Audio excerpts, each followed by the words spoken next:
extended reporting period? This is a question I get a lot. It's a big source of confusion with respect to a coverage offered within the LPL policies that you have. We get these a lot from our clients. They don't seem to understand what they do, when to use them, why do they cost what they do, how much do they cost.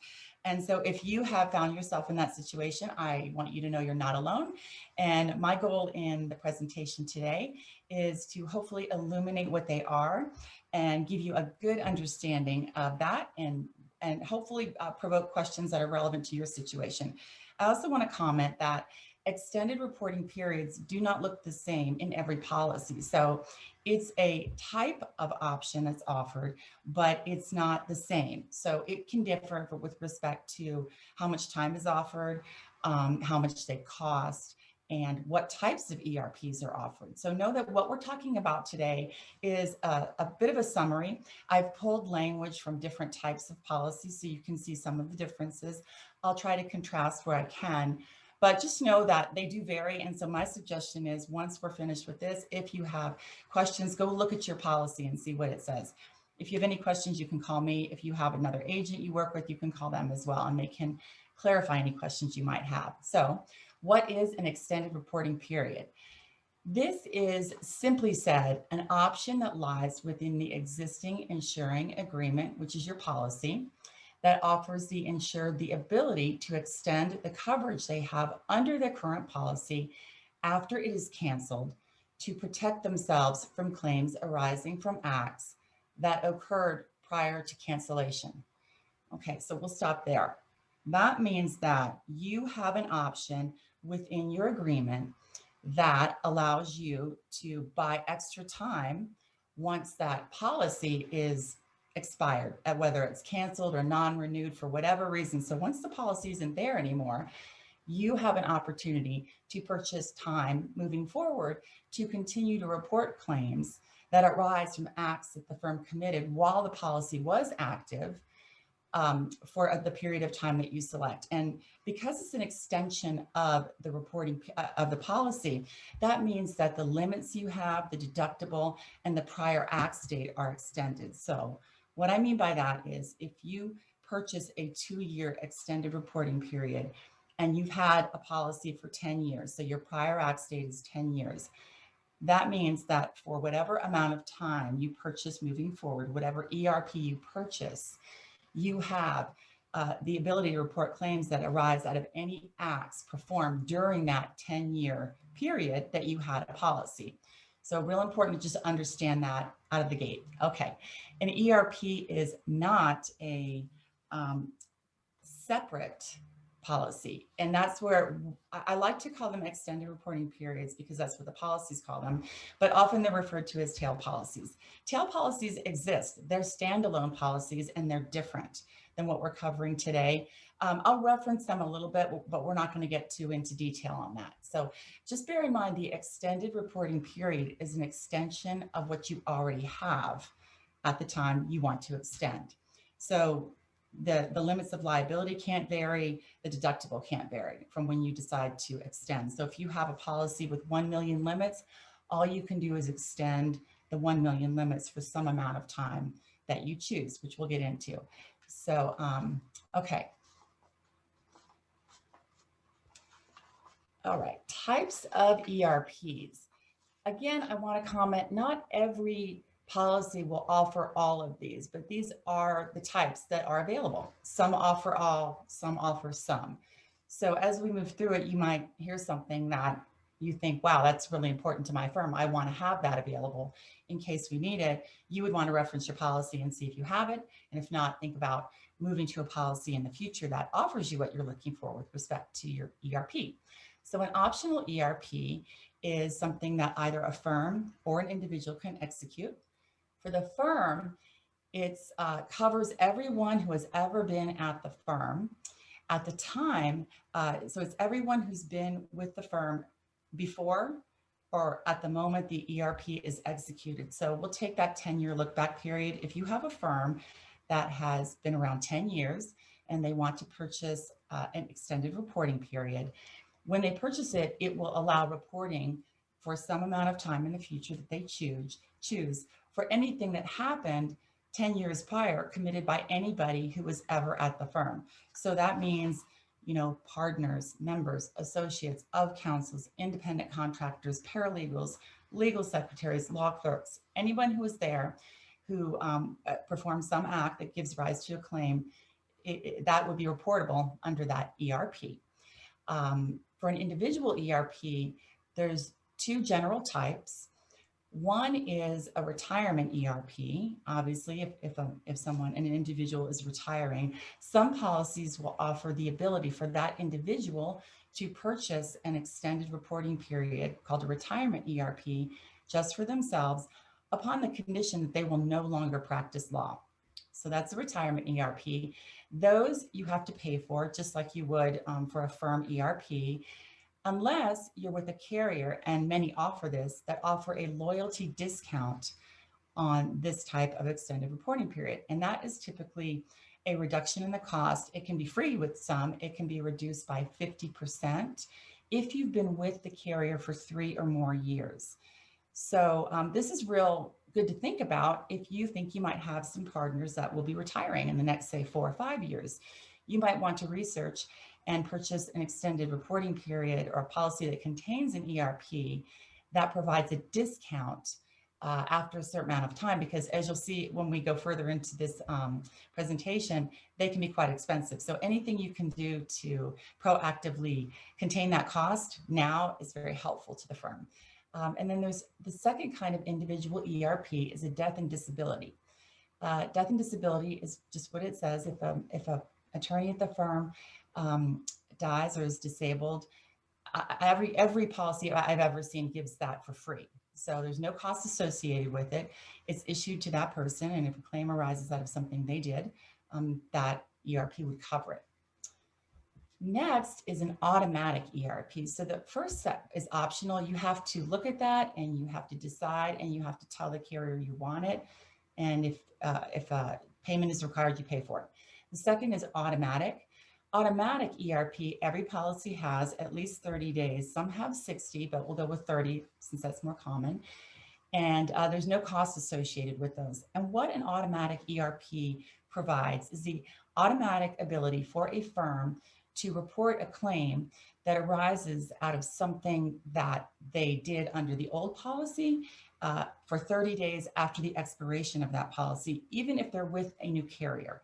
So one example might be if you're with a carrier that is moving out of the malpractice insurance space, and for that reason, the policy is non-renewed and the firm is moved to another carrier. And then 2 weeks with the new carrier, they receive notice of a claim from something that was done 2 years ago under the old policy.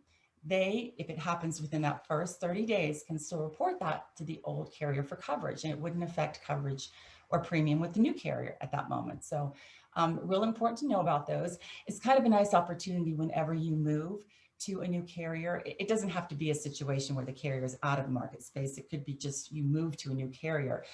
Maybe do a little, audit, make sure everything is been reported to that other carrier that should be. And certainly if you get notice, you want to get it to the old carrier, definitely within that 30-day window so you have that coverage.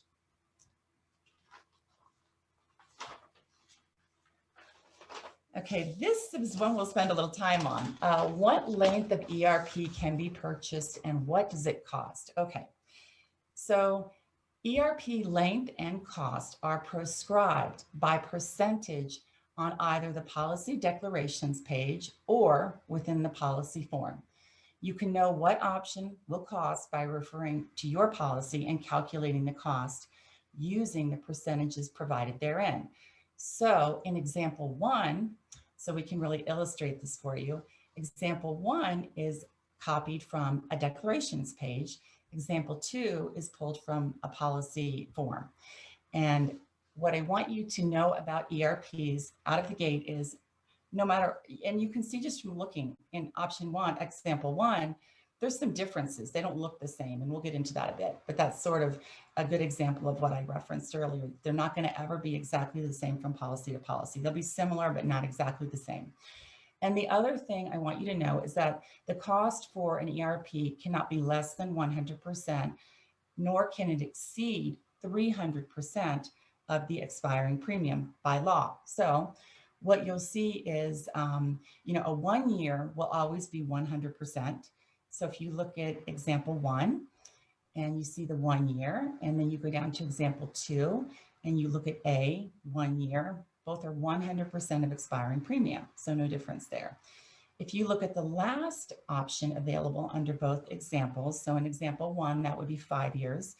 In example two, that would be unlimited. You can see that the second example goes to 300%. And in the first example, it's closer to 300%, but not exceeding it. So that lets you know the parameter. But within those parameters, you can get a big variance. So if you notice on the first option, there's only four lengths of time that you can purchase under that policy. You can have a 1 year, 2, 3, or 5. Look down at example two and you'll see 6 options, a 1, 2, 3, 4, 5, and unlimited. So you can see that they are similar, but they're not exactly the same. So obviously, if you wanted 4 years in option one, you'd have to purchase a 5 year because they don't offer that. So you'd have to be conservative and get more. In option two, you could, get as much as you wanted. There's more opportunity there. But notice that the price is a little bit different. So I'll just spend a moment on that. If you look at example one and you see a 1 year is 100%, and then you'll see a 2 year is 150% of expiring premium, okay? If you look down at the second example, you'll see the same, 100, 150. But then if you look at the third option for each, which in example one is a 3 year, and in example two is also a 3 year, so apples to apples. In the first option, the first example, you'll see that would cost you 200%, whereas in the second example, it would only cost you 185%. So you can see that example of how it can vary as between policies. So a 2 year on one policy may not be the same cost as a 2 year on another policy.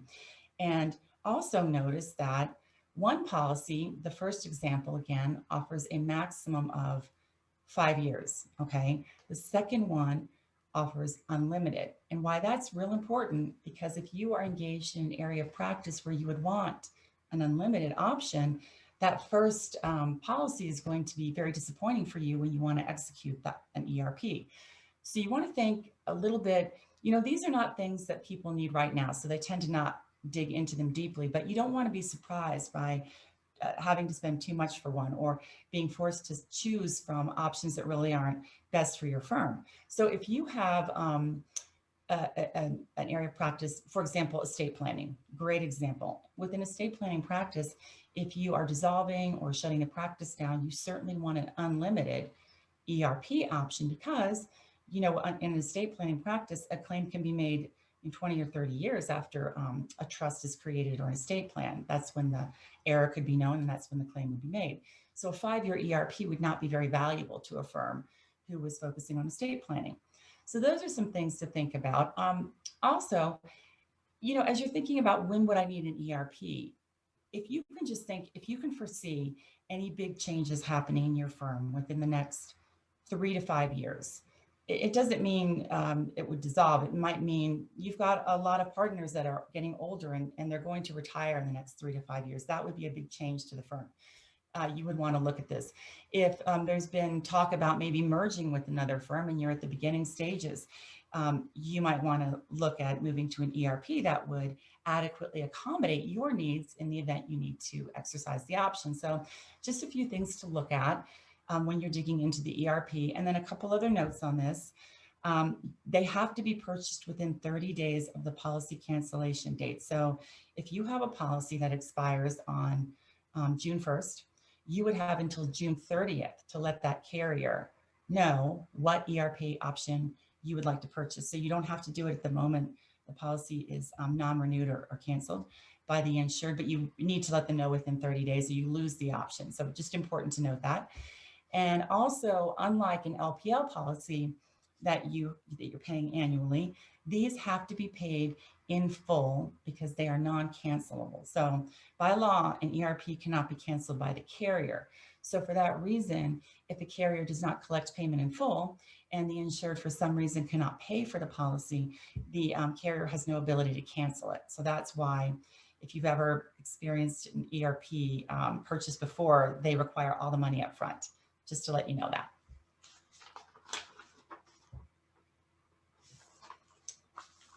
Okay, next big question I get is, when does a firm or individual need an ERP? I get a lot of calls from clients or firms, and they'll say, we have an attorney leaving our firm. He or she is going to a new firm, and we need to buy them a tail policy, or we need, ERP. And my question is the firm, your firm client, is going to be around for a while? And they say yes, then there really is no need for an ERP for that person, because keep in mind, even though that attorney leaves firm A to move to firm B, anything that attorney did while at firm A remains covered under firm A's policy, no matter when the claim arises. So it could be under a different policy, the firm carries with a different carrier. It could be, of course, when that attorney is no longer with firm A. So if that firm that the attorney is leaving, firm A again, remains intact, then there's no need for an ERP or a tail policy for that person, except for a couple examples or exceptions that I'll talk about now. But when does a firm or individual need an ERP? Well, one is if the firm is dissolving. And what that covers is, if the firm is dissolving and there's no policy in place, what happens to claims that happen or come that are made after the firm is gone and the policy is canceled? There's no coverage. And so back to our original definition, purchasing an extended reporting period allows the attorneys in the firm to continue to report a claim made against them for acts they did while at the firm, even though that policy is no longer there. So obvious example would be dissolution of the firm. Firm is gone, everyone has gone somewhere else. So now there is no policy intact, there is no firm. They need to make a decision collectively on an ERP. Another good reason to buy an ERP is when a firm is being purchased or merged with another firm. So in most situations, the new firm, the larger firm, we'll say, who's acquiring the smaller firm, wants the smaller firm to come to the larger firm, clear of any claims, and make it, and with the assurance to the bigger firm who's acquiring that no claims will be made that will impact their premium, their coverage. So the way to make sure that's a nice bright line of coverage when they join the firm is for the firm being acquired to purchase an ERP. Then, even though the firm is part of the larger firm, their coverage for claims only begins when they join that firm. So because they have an ERP in place, any claims, again, that arise for work they performed while under their own policy that are made after they've joined the new firm would be reportable to the previous carrier under the ERP option they purchased. So firm is dissolving, firm is being purchased by or merged with another firm. And then the third consideration is a little bit, it's a little bit wiggly.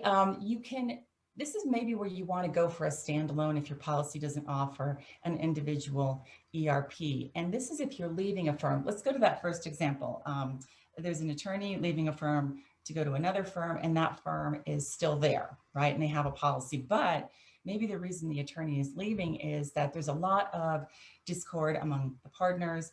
People have been leaving over the past year. There's some financial struggles. For whatever reason, that attorney is feeling a little uncertain if that firm will be there for years to come. But they're thinking, hey, I still need coverage for my work. What happens if the firm goes away and they don't purchase an ERP? What can I do? So if you have any question about the continuity of a firm you're leaving and you want to cover yourself, you can. For some policies, as I mentioned before, some will cover and offer an individual extended reporting period within the policy. Some will, but not all. If yours doesn't and you wanted that, you could then go into the market and request quotes for what's called a standalone tail policy. And that would provide the coverage that you would need to protect you in the event that that firm you're leaving is gone. So you're not left uncovered. So those are the basic reasons. Again, we're talking generalities. There's a lot of exploration we could do. We could dig a lot deeper into this material, but we're trying to keep it simple for the length of time we have. So then the next question is, how long of an ERP do you need? So as I mentioned before, you want to take a look at the areas of practice that you engage in, and then you want to think about if a claim were made, you know, if something's gone wrong, or if there's actually a statute of limitations that governs your practice, that typically is the beginning of what time, what length of time you start thinking that you might need. So if you have, you know, a personal injury practice, and let's say it varies from state, but let's say it's 3 years under that, and you have 3 years, and you feel like, you know, I'm not really worried about anything that happened this last year, but gosh, 2 years ago, there was a case that was pretty difficult. We did a good job, but the client didn't seem happy. That could present a problem. You'd say, well, I have a 3-year statute of limitations window under which that claim could be made, but we've already told one of the years, right? So really, I only need 2 years. So then you would look and maybe purchase a 2-year extended reporting period. If you're thinking, well, you know, it's been a tough year. There's a lot of things that could have happened. We had some people who left, haven't had a chance to control those files. You might want to purchase a 3-year ERP, which would give you the maximum from the moment you, you know, shut down that practice. Or you could go further out. Really, is how conservative you want to be. But if you remember our slide about the calculation, they're pretty expensive. If you think about tripling the cost of your premium, if you want it unlimited, or if you wanted to go, say, 250% in that example we looked at, where a 5-year was 250%, that's quite a bit. So, and again, they're payable in front, you know, up front. So that's something to think about if you can give it a nice look. And conducting a thorough file audit, that's also really important. It's just going through and looking at files before you shut down and seeing if there is anything that is concerning to you, that you think might become a claim. It's also nice as if you are dissolving, and you know, you can report anything that you think might become a claim to the carrier before you non-renew that policy. And then even though it's not a claim yet, if it does become a claim because it was reported to the carrier, you could expect coverage from that carrier if it does actually become a full claim. So that is, in general, our discussion on an ERP. I hope it has been somewhat illuminating. Again, it's complicated. I've left some things out. There's lots of different ways to use an ERP. You can get creative with them. There's, you know, insurance is fun because you can always go out and get pretty much what you need if you talk to the right carrier and you negotiate with them. So you can get endorsements on for it. So if you have a policy you really, really like, and you don't see the ERP you want, you don't have to necessarily move. You can go to that carrier and ask if they would be willing to endorse something on for you that you want to see. So just keep that in mind. There's no real hard and fast rules, but in general, that is what ERPs are, and that's how they work. You can find them in your policy deck page or within the policy form. So take a look at that and see if what I've shared with you today makes sense. And then we have about 5 minutes left for any questions that anyone has. I'm happy to answer. I'll do my best. And I'll just, Heather, what we do in these webinars is we get a lot of the same questions. So she will aggregate and then just kind of ask me a question that's representative of a couple that are similar. Okay, so our first question, can I buy an ERP from a different insurer than I already have? No, because an ERP, not a tail policy, is an extension of the policy you already have. So you can only exercise the option as offered within your policy from the carrier you have. Now, you can go seek a standalone tail policy that may accomplish what you're looking for, but you cannot shop an ERP. Okay, our next question. Our firm is closing and decided not to purchase an ERP. Can I purchase one on my own? You can, and that's when you might look for that individual ERP option within your policy. And or if that's not offered, you could go out into the open market and ask for a standalone quote. You know, those were not available until about 8 years ago. So in the marketplace, you could only get what you got from your current carrier, or if they endorse something on to make it more what you wanted. But if you wanted a standalone ERP, you or a tail policy, you didn't have any options, but now you do. There's quite a few that offer good coverage. It tends to be a little bit more expensive, but not tremendously so. So you can get that, yes. Does the aggregate limit get reset every year with an ERP? Oh, that's a great question. Whomever wrote that, good question. No. So if you buy a 1 year or 1 million, an ERP with 1 million limits and a $5,000 deductible for 3 years, and you have a claim within year one that cost $1 million, you would have no more coverage for the remaining 2 years. So it doesn't reset for 3 years if you have multiple claims. It's just $1 million available for whatever amount of time you purchase, or whatever your limits are that you purchase available for that time. We are dissolving our firm and recently discovered 4 years is the maximum ERP our policy offers. However, we need a 6-year ERP. Is there anything else we can do? Yeah, if you're already under the policy and you can't then ask for an endorsement, a carrier won't endorse mid-policy, but what you can do is ask for a standalone tail policy added on to whatever you buy. So you could buy the 4-year ERP offered within your policy and then ask another carrier to add another 2 years on, and you would pay them. And the kind of neat thing about this is you don't have to do it all at once. So, you know, reference before is if you buy an ERP, you have to pay for it all up front to the carrier because it's non-cancelable. But if you're adding on, you could make that decision now and pay it out, you know, maybe because everyone's there, that makes sense. You don't want to wait and try to hunt everyone down in 4 years. But if you wanted to wait, you could be 2 years into your ERP or 3 years into it with a year left. And then you could ask for quotes to extend it further. And you could actually keep doing that for as long as the carrier wanted to do it. So you can get a little creative. And the great thing is, the great answer is you do have other options. Okay, so we do have a few more questions, but we are running out of time. Okay, then I will stop us here and say thank you so much for joining us. I hope this was valuable for you, and I hope you can take it back to your practices and use it. As I've said before, please call me or email me if you have any questions at all on what we've discussed. I'll be happy to share more information, or if you have an unusual situation, I can help you with that as well. And I also want to invite everyone to join us for our next episode, which is in June, and it's episode 4, and it is common supplementary coverages within an LPL policy. What are they, and are they valuable to your firm? So in that, we will cover all those little extra bells and whistles, we call them, and kind of explain how they work and what they do, and help you understand if you need them, because you might be paying for stuff that you don't really care about. And it's a great way to save money if you can go with a carrier that doesn't offer that, but offers everything else you want. So that will be our next one.